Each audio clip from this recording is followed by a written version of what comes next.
Hello everybody and welcome back to an episode of Bowhunt or Die. My co-host Mr. Todd Graff is not here. He got really upset about some of the mean YouTube comments about him on the last couple episodes, so he's at home licking his wounds proverbially. So I'm flying solo today. We've got another great hunt from my buddy Franki Clark down there. You know, the last episode we saw Clinton Fawcett. Now we're going with Franki, a couple Fulton County boys, and Franki is showing us all how to get it done with his second buck of the season, so let's check it out right now.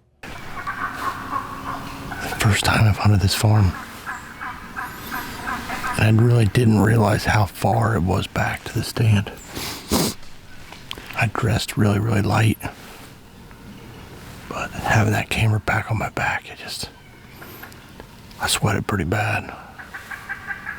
But turkeys are going crazy. Just had a little buck cruise by, so that was good. Trying to get everything organized in this tree, and the wind is just a touch wrong, but it's turning a little bit now, so hopefully it won't. But November 6th, we're on a big hardwood ridge in Schuyler County, Illinois. So like I said, it's a new lease we just picked up. Me and a couple other guys are on it. It hasn't been hunted, but maybe a couple times, and I haven't hunted it yet, so we're going to sit back and enjoy the day. Probably sit here as long as I can. I brought me a couple of granola bars and a couple Snapple apples. It is the rut in Illinois, and people are knocking them down. Dan killed one. Jerk killed one. I mean, it's just, the team is doing really good. Really makes you really proud when you're part of something like this. Everybody's contributing.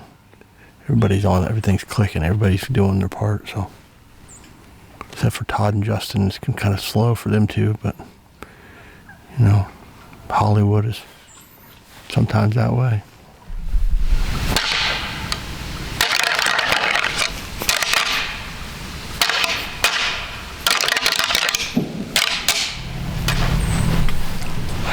Big deep grunt down the ridge. Big old brr, big deep grunt.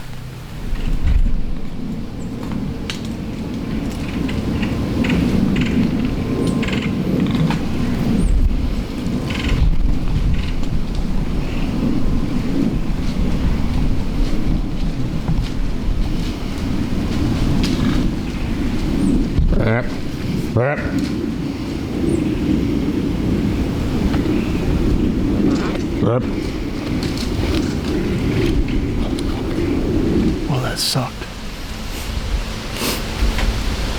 It's like 11:30 right now.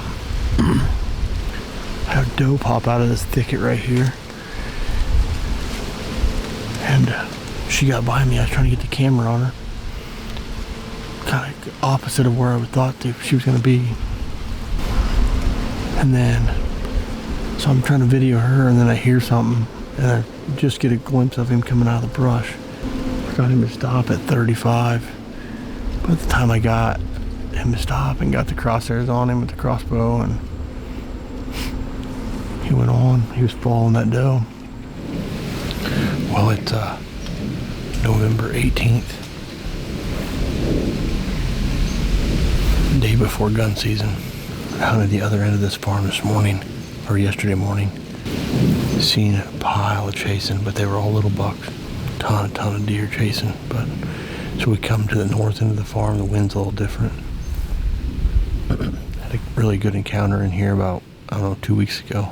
I had a stud 8-pointer slide by me, following a doe at like 11:45.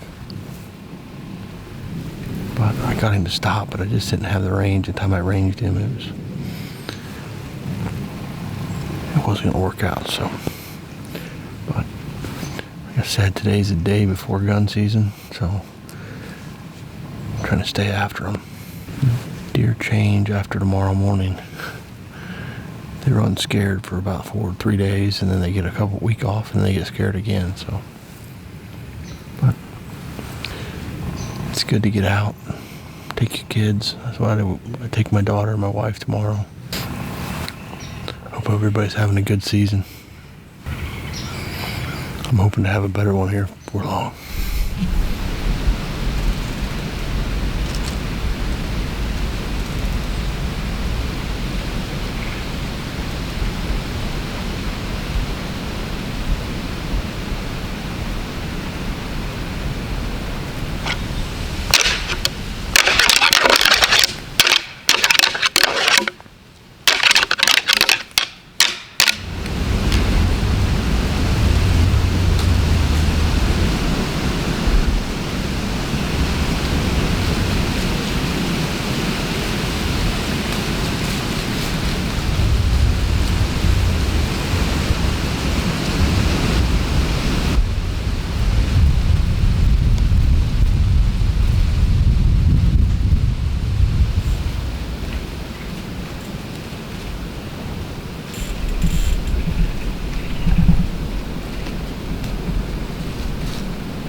Brent.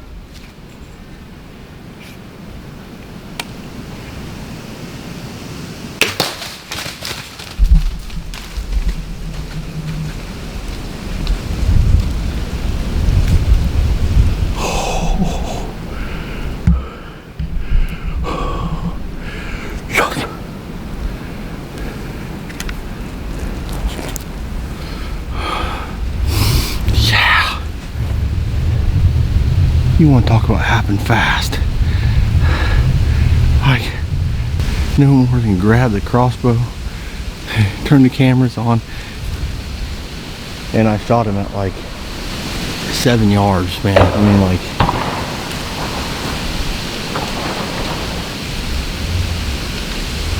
"12 yards. I don't know. That's the same deer that I about killed in here the other day. Great big old 8-pointer. Big old long tines. That's what I am talking about. Clint doesn't answer his phone. Imagine that. Alright, now we're ready. Probably been 45 minutes to an hour. But he came in right up that edge of that ridge. He was standing right here when I shot him. So the arrow was right there where all that hair is. And then he peeled here. And this is where I started finding blood.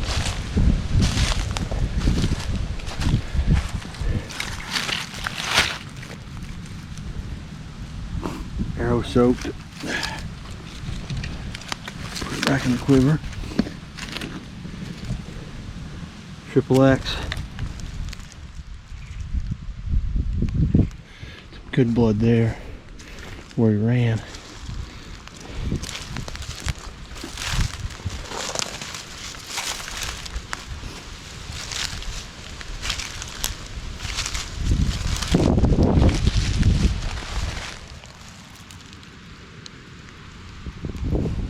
Well, there he is down there.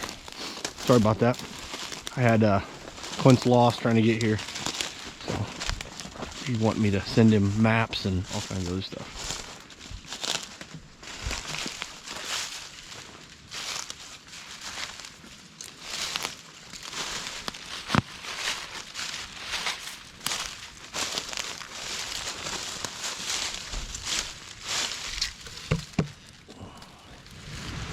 What a beautiful deer. Big old 8-pointer. That's a wrap for me in Illinois. You ready to get a tag on him?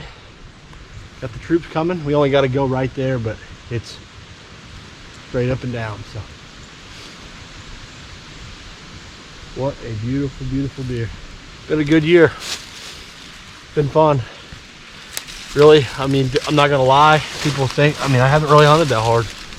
I hunted the last couple days, the last 3 days, and then my heart ain't been in it. Everybody's seen the last episode. It's just one of them things. But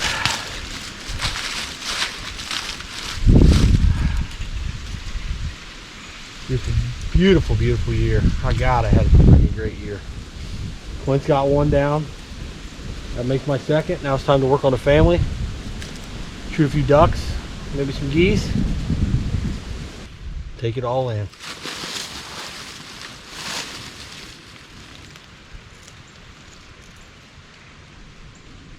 What can you say? Congratulations to Frankie. It's been a hell of a season for him. 2 awesome bucks. And I know he used the crossbow, so spare me the crossbow comments, all you YouTube keyboard warriors. He's still out there hunting in the same conditions and tree stands and getting it done just like everybody else. So if you don't like it, you're the problem, not Frankie. Rant over. Congrats to Frank. Hell of a year. I know he's out trying to shoot a couple does late season, so hopefully we get to see Frank in some additional footage coming up here before too long. Guys, next up we're going to jump into the Ask the Experts section, brought to you by the folks at Lancaster Archery, so let's take a look at that right now. Matthew Van Malson asks, how do you make decisions on the gear that you get for bow hunting? There's so much gear out there and different styles of hunting. How do you narrow down what you get? That is a great question. We're going to turn that over to our expert, Mr. PJ Riley, and see what he's got to say. Hey guys, all right, so great question today from a bow hunter who wants to know, how do you know what gear to get for your bow? There's so much out there, how do you know what you're gonna need? And so my approach to that would be to think about what you're gonna be doing and how you like to do things. I mean, I'm right here in the sight section. So you've obviously, one of the main differences between sights is you got a single pin adjustable sight or you got a multi-pin fixed pin sight. What do you like to do when you aim? You know, do you want to have an aiming point exactly on target no matter what distance your target is? That requires you to move the sight, or do you want to have your pins fixed so that if you come to full draw and you have to change between 20 and 40, you can do that just by picking. And then that'll help you narrow down your choices. For instance, arrow rest. Lots of options out there. Let's go take a look at a couple options there. All right, so arrow rest, what we're looking at here, we're looking at the Whisker Biscuit. This is the simplest arrow rest on the market. If that's the kind of thing that you like, I mean, you put your arrow in here, you can do spot and stalk, the arrow's not gonna come out, there's no moving parts that can fail on you. If that's how you tend to approach things, maybe the Whisker Biscuit is the right choice for you. However, if you're more concerned about accuracy and you don't like things interfering with the launching of your arrow, maybe a drop away, maybe something with a little more precision mind is what you're after. So you might choose a drop away rest like this QAD here. I think if you think about how you're going to be hunting, where you're going to be hunting, what you're going to be hunting, I think that will help you narrow down your equipment. For example, if you're going to be at high elevation, weight is your consideration there. So you only want to choose equipment that is as light as possible. You know, if you apply that same principle across each piece of equipment, thinking about what you're hunting, where you're hunting, and how you're hunting, I think that's going to help you whittle down your equipment list pretty quickly. That's how I like to think about it. Todd and Justin, what do you guys think? All right, well, thanks to PJ for that answer. Unfortunately, Todd's not here to chime in this week. You know, there's a couple things that I would add into that. The first thing that PJ kind of didn't touch on, but that's going to be budget. You know, you really want to set a budget for yourself, figure out what you can afford, and then figure out what the best products are within your budget that you can afford. You can always upgrade later. You don't always need the best of the best of the best to go out and kill a deer. So think about what you can afford, set a budget, stay within that. The other two things that I would look at is going to be just the general reputation of the company. Go online, read about them, read what their customer service is, read what their warranty is, their return policy, all that type of stuff. You're going to find that there's a few companies in the archery industry that have like 2 thumbs up, A+ reputations. You know, those are the types of companies you want to look at. You know, HHA comes to mind. Like, I don't think you're going to find anybody out there saying bad stuff about HHA. Their products are rock solid. Their warranty is amazing. Customer service is awesome. That's all very, very important stuff when you're buying these accessories. And the last thing you want to try to look at if you can, are they made in the USA? Or are they made overseas? Maybe that matters to you, maybe it doesn't, but there's a lot of really good American-made products that I think you guys should be looking at when it comes to your archery equipment. So that's my 2 cents. Guys, next up, we're going to jump into trophy photos. We got some more good ones for this week. We got a run on Ohio and Wisconsin bucks this week, so let's take a look at them right now. Brandon Hirschberger, Kyle Vaca, Kyle Wachholder, Larry Yoder, Mitchell Patterson, and Ryan Nielsen. Well, congratulations to all of you buck slayers out there. Once again, showing me how it's done, or how it's supposed to be done anyways. You know, a couple good photos for this week, but I'm going with Kyle Wachholder, hope I said that right, from Wisconsin. Just a great photo, good smile. I like the pose, I like the bow. We got some lake or a river in the background there. Just very, very nicely done. Kyle Wachholder from Wisconsin. So congratulations.